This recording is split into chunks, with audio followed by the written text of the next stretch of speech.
Nosotros les vamos a hablar sobre el transporte a través de membrana. Nuestro equipo está conformado por Acosta Velázquez, Milagros Guadalupe, Estrada Barrón Isabela, Pontezuna Vanessa Paola y su servidora Torres Leal Jimena Yoselí. Tipos de transporte. Una forma muy simple de clasificar las modalidades de transporte atiende al punto de vista del consumo de energía metabólica. Así, el transporte que no utiliza energía se define como transporte pasivo, mientras que el que la consume se denomina transporte activo. Además, existe la posibilidad de dividir los sistemas de transporte en otros dos grupos, según que necesiten la presencia de una proteína transportada o no. Así tenemos por un lado el transporte libre, en el que el soluto atraviesa la membrana por diversos lugares, pero sin el concurso de transportador alguno, y el transporte mediado, en el que se requiere la presencia de una proteína de membrana específica para el soluto a transportar.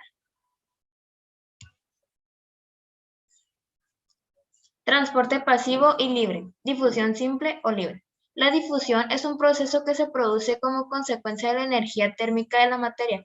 Cualquier molécula tiende a moverse de forma independiente y al azar, y se dispersa o se disemina de manera que en la dinámico, su distribución es uniforme. Los movimientos de las moléculas en el interior de una solución se denominan flujos. Este sistema de transporte es el más simple y para moléculas sin carga neutras. El flujo neto viene dado por la ley de Fick o la ley de difusión. Transporte pasivo y libre de asociación. La osmosis es una clase especial de difusión que se define como el flujo neto de agua que atraviesa una membrana semipermeable que separa dos compartimentos causados.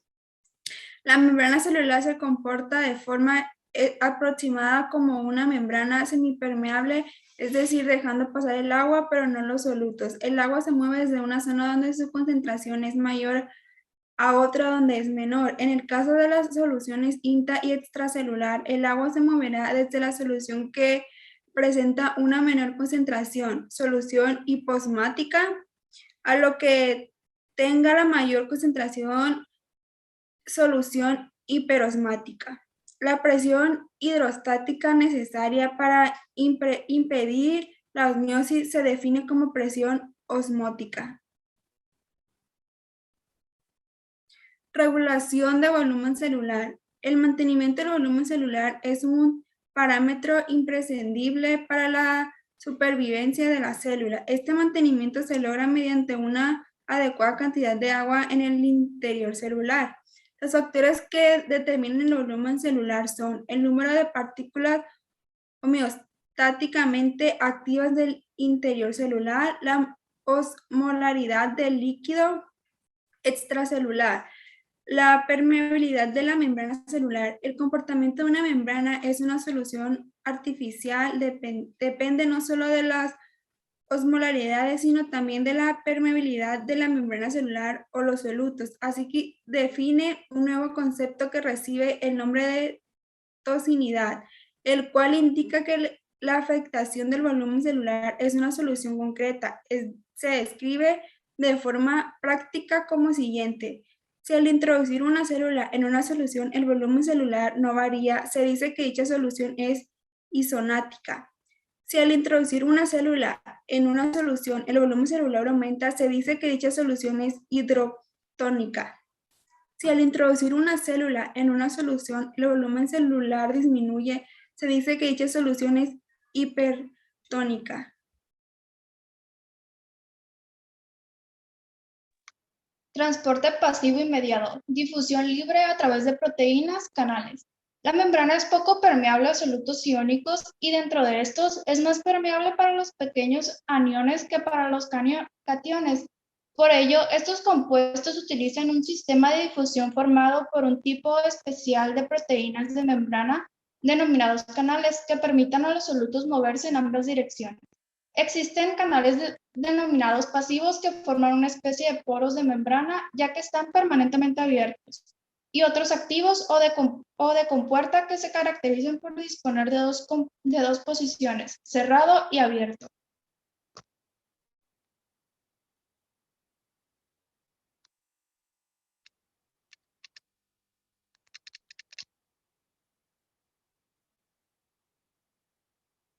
Transporte pasivo inmediato, difusión facilitada o a través de proteínas transportadoras o carriers.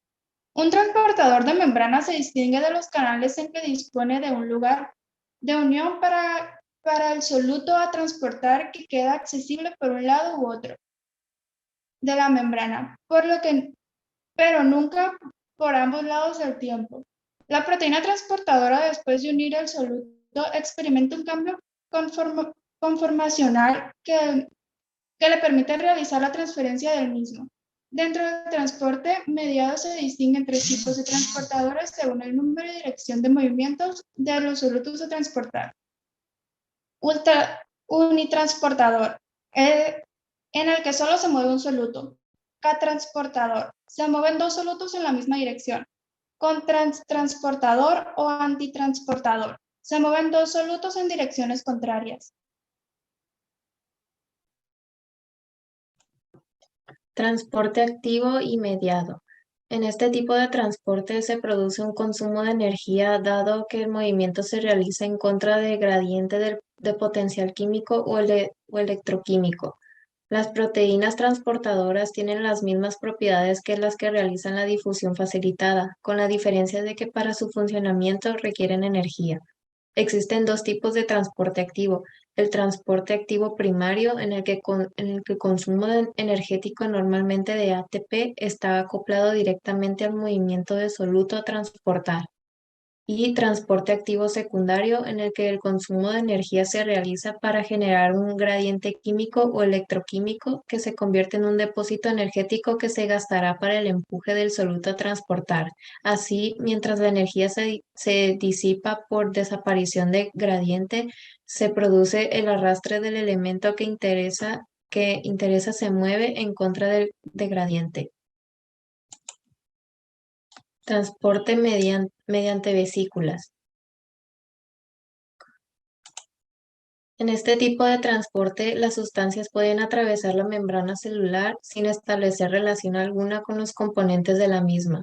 Para ello, utilizan la formación de vesículas con la propia membrana y en el interior de las mismas se sitúan los solutos para su desplazamiento. Existen varios tipos. Endocitosis, cuando las sustancias son partículas de gran tamaño en el proceso, recibe el nombre de fagocitosis. Si están en solución, se le denomina pinocitosis. En la parte interna de la membrana celular aparecen digitaciones recubiertas por una proteína, la clatrina, y se denominan depresiones revestidas que darán lugar a vesículas revestidas especializadas en la endocitosis mediada por receptor para la introducción de macromoléculas específicas. Exocitosis. Muchas sustancias pueden ser sacadas de la célula a través de un mecanismo que sería el inverso de la endocitosis y que recibe el nombre de exocitosis. Las proteínas son sintetizadas siempre en el interior celular, pero algunas de ellas realizan su función biológica en el medio extracelular. Y por último, transitosis. La combinación de los dos mecanismos anteriores permite el paso a través de la célula de algunos solutos, generalmente macromoléculas.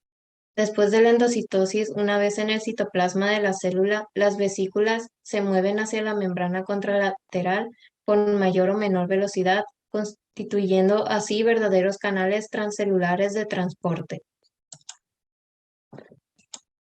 Transporte a través del epitelio. Un epitelio es una capa de células que en general funciona como línea de separación de membrana epitelial, dividiendo compartimientos líquidos corporales de diferente composición química. Los epitelios poseen 4 características que les permite funcionar como barreras. Se organizan como una lámina continua de células. Las células disponen de una orientación diferenciada. Una de sus caras es la cara basal o basolateral y la otra apical, de morfología diferente.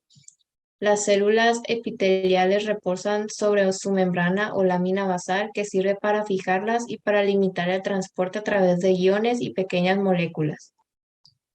Las células epiteliales están unidas entre sí por medio de uniones intercelulares muy especializadas. Están localizadas en la proximidad de la cara apical. El transporte a través del epitelio puede realizarse utilizando los espacios intersticiales del mismo, la denominada vía paracelular, o bien atravesando la célula epitelial mediante el cruce de dos membranas celulares y el citoplasma, la llamada vía transcelular. Eso sería todo. Muchas gracias.